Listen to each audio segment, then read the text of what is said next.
I'm about to fall off the swing, hold on. Then you better sit down. Stop swinging so much. You're like really swinging. Okay, I'll stop mood swinging. Mood sits? Mood sits. Mood sits. Welcome to Mood Sits, guys. I actually want to get a moose in here and we'll kind of do moose swings. Brandon, thank you for being here to be my man. Yeah, I'm the talent. To be, yeah, to I'll be be honest, the I talent. haven't really been treated like talent yet, so. You're well known as this guy that's like very, very like level-headed, very like wise, been through a lot, can add a lot of sort of insight and knowledge to somebody's life who's going through something. I think I just focus on being consistent in who I am. Plus, I just genuinely love to talk to people and meet people. If you want to talk to people, you want to learn about people, the best way to do it is to ask them about themselves.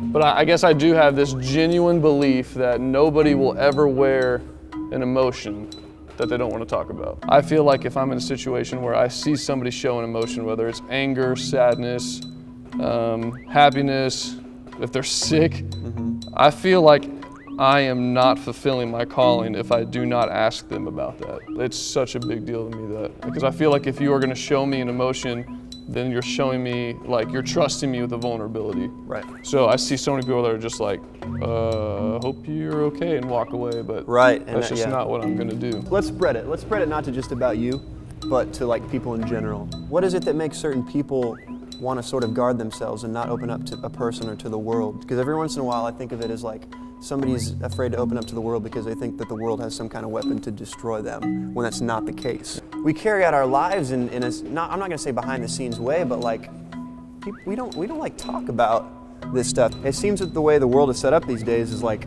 when we're in happy mode, we want everybody to see us, you know, like pictures or in public or anything like that.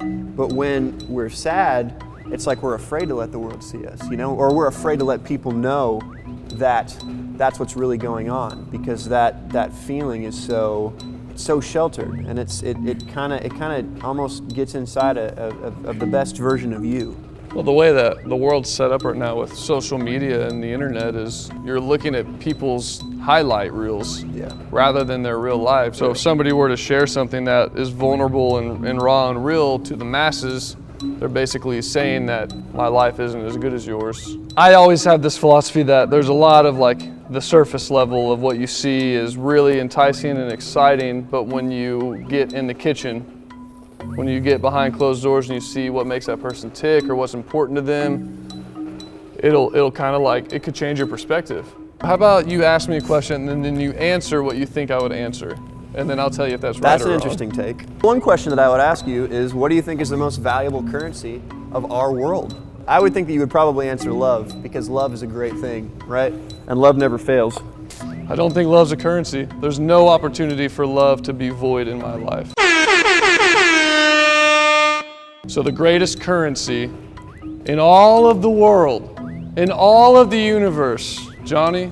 Yep. It's time. You should be spending all the other currencies to maximize time. If you think about it, man, like any currency you make, like money, should be spent on things that give you more time. I feel like there's a lot of people that I know and a lot of people in the world that feel like success is magic and nobody wants to go to wizard school. Success is magic and no one wants to go to wizard school. No one wants to go to Hogwarts, man. I think the people that we would deem successful are still working to be successful though. Yeah, absolutely. Because people don't stop and celebrate what they've done.